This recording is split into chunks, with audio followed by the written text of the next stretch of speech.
बिस्मिल्लाहिर्रहमानिर्रहीम। आप देख रहे हैं गुजरांवाला लाइव और मैं हूं असमतुल्लाह राजपूत। नाज़रीन, इस वक्त हम मौजूद हैं सिविल अस्पताल गुजरांवाला के बाहर। ये गुजरांवाला का सबसे बड़ा अस्पताल जो तमीर और मरम्मत के नाम पर 5 माह से बंद किया गया है। उस वक्त मीडिया ने एहतजाज किया, सिविल सोसाइटी ने एहतजाज किया कि गुजरांवाला का वाहिद अस्पताल इसे बंद ना किया जाए, अब आवाम जलील हो जाएंगे। लेकिन उसके बावजूद इसको गोंदलांवाला यहाँ से 18 किलोमीटर दूर शिफ्ट कर दिया गया। 2 दिसंबर को डिप्टी कमिश्नर फयाज़ अहमद मोहल साहब ने प्रेस कॉन्फ्रेंस की और उन्होंने ये वादा किया कि 3 माह के अंदर ये अस्पताल दोबारा चालू कर दिया जाएगा। और उन्होंने ये भी ऐलान किया कि कल से ही गुजरांवाला सिविल अस्पताल आलम चौक से शेखपुरा मोड़ से शटल बसों का आगाज़ कर दिया जाएगा जो फ्री गोंदलांवाला अस्पताल में जाएंगी। उनका ये वादा भी झूठा साबित हुआ। आज 5 माह हो गए हैं, गुजरांवाला का सबसे बड़ा सिविल अस्पताल तमीर और मरम्मत के नाम पर बंद कर दिया गया है, जिसकी वजह से आम आवाम ना सिर्फ परेशान हैं बल्कि सरापा एहतजाज हैं। नाज़रीन, सिविल अस्पताल के काफ़ी शोबे जो ऐसे जो अच्छे खासे थे जिनमें इलाज मुमकिन हो सकता था, लेकिन उसे बंद करके गोंदलांवाला इसको शिफ्ट किया गया। वजह सिर्फ यही थी कि 60 करोड़ रुपया जो पंजाब हुकूमत की जानब से हस्पताल को फ़ंड मिला था, उसमें कमीशन के खाने के लिए और प्राइवेट अस्पताल माफिया को नवाजने के लिए ये गुजरांवाला का अस्पताल बंद कर दिया गया। इस वक्त मेरे साथ मौजूद हैं सीनियर सहाफ़ी मुबशर हुसैन भट्ट साहब। आइए हम इनसे बात करते हैं। अस्सलाम वालेकुम भट्ट साहब। वालेकुम सलाम जी। अच्छा, ये गुजरांवाला का सबसे बड़ा अस्पताल 5 माह से बंद कर दिया गया है, जबकि डिप्टी कमिश्नर साहब ने कहा था कि जी 3 माह में इसको मुकम्मल करके दोबारा ओपन कर दिया जाएगा। बिल्कुल, जिस तरह आपने अपने इंट्रो में भी बताया है कि वादा किया गया था कि इसे 3 माह में खोल दिया जाएगा, लेकिन 5 माह गुजर गए हैं, अभी तक अस्पताल खुलने के करीब भी नहीं गया। अभी काफ़ी काम बाकी रहते हैं। ये आवाम को लॉलीपॉप दिया गया था कि यहाँ से शटल बस चलाई जाएगी और मरीज़ों को और लाहिकीन को वहाँ अस्पताल तक ले जाया जाएगा, लेकिन आज तक ना तो शटल बस चल चुकी है और ना ही इसका काम तेज़ी से हुआ है।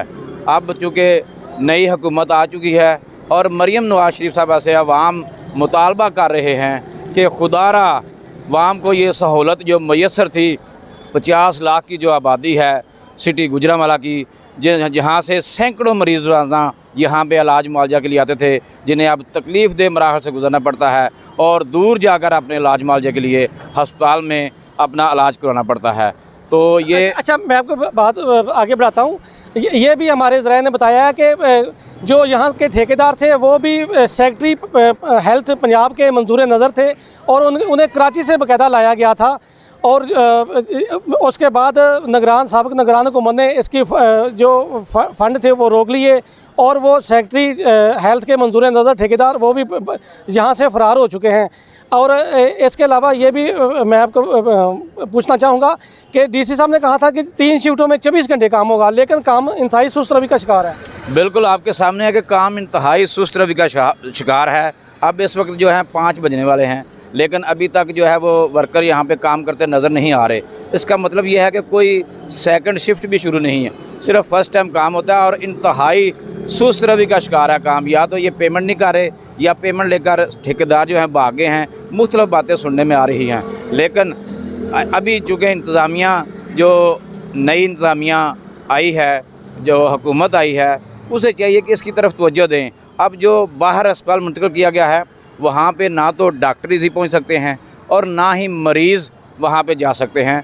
सफ़र करना इंतहाई मुश्किल है और या इसके साथ साथ जो इशू आ रहे हैं सिक्योरिटी के हवाले से, डकैतियाँ बड़ी जारी हैं। वो शहर से बाहर अस्पताल है और वहाँ से डॉक्टर्स को अगवा करने की भी वारदातें सामने आई हैं। नाज़रीन, ये वो ऑपरेशन थिएटर हैं जिन्हें शहर की मरूफ शख्सियत खालिद जी लॉन साहब ने अपनी जेब से तैयार करवाया था और इनकी मुकम्मल मशीनरी भी मुहैया की थी। 4 ऑपरेशन थिएटर के साथ साथ 4 डॉक्टर के रूम भी तैयार करवाए थे जो अच्छी खासी हालत में काम कर रहे थे। खूबसूरत टाइल लगी हुई थी, ऑपरेशन थिएटर का मुकम्मल सामान था, खूबसूरत दरवाजे और खिड़कियां लगी हुई थी, लेकिन इन्हें भी मिसमार करके इन्हें भी नकारा कर दिया गया है। ये बताइए कि ये भी हमारे सुनने में आ रहा है कि प्राइवेट अस्पताल माफिया को नवाजने के लिए इस काम को सुस्त रवि का शिकार किया गया है और एक शिफ्ट में काम जारी है। दाएं बाएं प्राइवेट अस्पताल मौजूद हैं जिनकी फ़ीस कम से कम 1500 रुपया है। जो गरीब आदमी फ्री इलाज करवाता था वो अब 1500 रुपये इलाज कराने में मजबूर है। बिल्कुल, जब से ये अस्पताल यहाँ से बंद किया गया है और शिफ्ट करके गोंदलावाला पहुँचा दिया गया है, उस वक्त से जो प्राइवेट माफिया है, जो डॉक्टर्स हैं प्राइवेट, उनकी चांदी हो गई है और अस्पतालों में काफ़ी रश है। लोग मजबूरन अपना जेवर बेचकर, अपनी चीज़ें बेचकर अपना इलाज मुआवजा प्राइवेट अस्पतालों में करवाने पर मजबूर हैं। देखा जाए तो यहाँ पे जो पुरानी ओपीडी बनी हुई है, यहाँ पे जो पुरानी एमरजेंसी थी, वो बिल्कुल नई बिल्डिंग थी। वहाँ पे कम से कम अगर ये एमरजेंसी चला देते और एमरजेंसी जो मरीज़ आते हैं उनका इलाज मुआवजा यहाँ पे करते तो बहुत ईजी था। उस बिल्डिंग को भी इन्होंने मस्मार कर दिया है और दोबारा उसको सहूलियात के लिए दोबारा उसको बल्कि अगर देखा जाए तो ये जो एमरजेंसी थी ये बिल्कुल दुरुस्त हालत में काम कर रही थी और बिल्कुल टाइलें नई लगी हुई थी, साफ़ सुथरा माहौल था। लेकिन अपनी कमीशन के चक्कर में, प्राइवेट अस्पतालों को नवाजने के चक्कर में अच्छी खासी एमरजेंसी को बंद कर दिया गया। ये बहुत बड़ा जुल्म किया है। बिल्कुल, ये जो एमरजेंसी जहाँ पे मरीज़ आते थे वो एक नई बिल्डिंग थी, बड़ी अच्छी टाइल्स मौजूद लगी हुई थी और वहाँ पे इलाज मुआवजा की सारी सहूलतें मैसर थी। बिल्डिंग भी नहीं थी तो वहाँ पे कोई ज़रूरत नहीं थी फ़िलहाल काम करवाने की। और ये जो ओपीडी है, यहाँ इसको भी हम एमरजेंसी के तौर पर इस्तेमाल कर सकते थे, लेकिन इंतज़ामिया ने इसकी तरफ कोई तवज्जो नहीं दी और शहरी जलील हो गए हैं, रुल गए हैं और अब शहरी जो है वो एहतजाज करने पर मजबूर हो चुके हैं। और इसके अलावा ये भी देखने में आया कि आर्थो वार्ड के अलावा गायनी वार्ड भी उन्हें दोबारा रीन्यू किए हुए, टाइल लगाए हुए 1 साल भी नहीं गुजरा, अच्छी खासी टाइलें थी और उन्हें जानबूझकर उन्हें बर्बाद कर दिया गया है। बिल्कुल, अब ये शहरी कहने पर मजबूर हैं कि ये माफिया है और इन्होंने कमीशन के चक्कर में ये सारा ठेका दिया है। 60 करोड़ का ठेका जो आप कह रहे हैं और ये इसमें बहुत ज़्यादा कमीशन खाया गया है और कमीशन की खातर मोहसिन नकवी साहब को मुतमिन किया गया कि इस बिल्डिंग को दोबारा हमने तमीर करना है और हमें बजट दिया जाए। हालांकि यहाँ पे काम चल रहा था, अगर इतना ही बजट लगाना था, अब ये शहरी कहने पर मजबूर हैं तो इस बजट से यहाँ पे नई बिल्डिंग तमीर हो सकती थी और इस बिल्डिंग को भी इस्तेमाल करते और मरीज़ों का काम भी चलता रहता। बल्कि एमरजेंसी के अंदर जो मरीज़ आते हैं वो इंतहाई परेशान होते हैं। इनके पास तो बेहोशी वाला टीका भी नहीं है। ऑपरेशन के लिए जो दवाइयाँ इस्तेमाल होती हैं वो मुहैया की जा सकती थी अगर इनके पास फंड आया था, या मशीनरी भी नहीं मुहैया की जा सकती थी, लेकिन इन्होंने अस्पताल को बंद कर दिया गया। बल्कि आप देख सकते हैं कि अस्पताल को खंडर नमा इमारत में तब्दील कर दिया गया है और ये 50 लाख का आबादी वाला शहर अवाम रुल गए हैं और यहाँ से 20 किलोमीटर दूर गोंदलावाला अस्पताल में जाने पर मजबूर हैं। मैं कहता हूँ कि मैं आपका शुक्रगुजार हूँ, आपके पेज का शुक्रगुजार हूँ कि आपने शहरियों की आवाज़ उठाई है और वाकई अवाम ज़िलो ख्वार हो गए हैं, रुल गए हैं।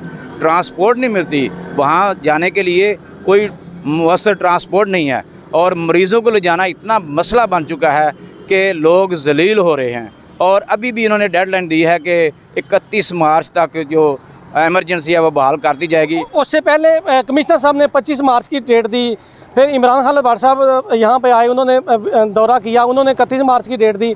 ये तो 5 माह हो गए हैं, तारीख पे तारीख दिए जा रहे हैं।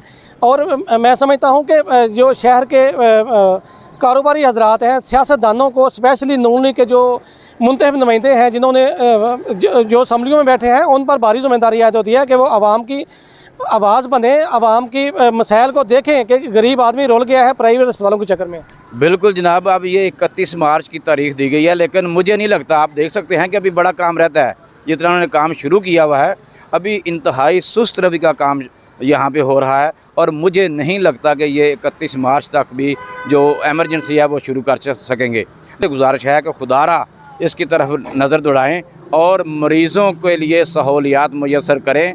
50 लाख की आबादी का शहर है और यहाँ से मरीज़ों को शहर से बाहर ले जाना इंतहाई मुश्किल है। अच्छा, जितने भी प्राइवेट अस्पताल थे उन्होंने अपने एमरजेंसी शोबों को फाल कर दिया है और बड़ी तेज़ी के साथ काम हो रहा है। ख़ुसूसन देखा यह गया है कि रात को एमरजेंसी का मरीज़ गोंदलावाला जाने से घबराता है क्योंकि वहाँ पे डाकुओं की काफ़ी वारदातें हुई हैं, सड़कें टूट फूट का शिकार हैं।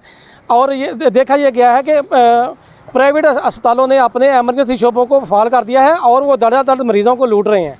आप समझते हैं कि पहले ही लोग ये समझते थे कि जो डॉक्टर हजरात हैं वो प्राइवेट रेफ़र करते हैं मरीज़ों को कि यार अपना इलाज प्राइवेट करवा लें, और इस अस्पताल के बंद होने से तो प्राइवेट अस्पताल की बिल्कुल मैं कहता हूँ चांदी हो गई है और इतना उन्होंने पैसा कमाया है और अभी भी उनकी ख्वाहिश है कि इसको मज़ीद पुरलांग कर दिया जाए, इसको डिले कर दिया जाए, लेट कर दिया जाए। ताकि वो मज़ीद पैसा कमा सकें।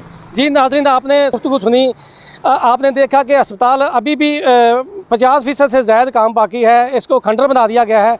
चलते फिरते अस्पताल को तमीर व मरम्मत के नाम पर अपनी कमीशन के चक्कर में प्राइवेट अस्पताल माफिया को नवाजने के लिए इस अस्पताल को 5 माह से कितना जुल्म है, कितनी जुल्म तरीफ़ी है कि और शहर को इन्होंने लावारिस समझ लिया है। मैं समझता हूँ कि ताजर बरादरी को और इसके अलावा मीडिया के दोस्तों को भी आवाज़ उठानी चाहिए कि गुजरांवाला का अस्पताल जो बंद किया गया है इसको जल्द से जल्द वापस लाया जाए और कम से कम एमरजेंसी फौरी तौर पर बहाल की जाए।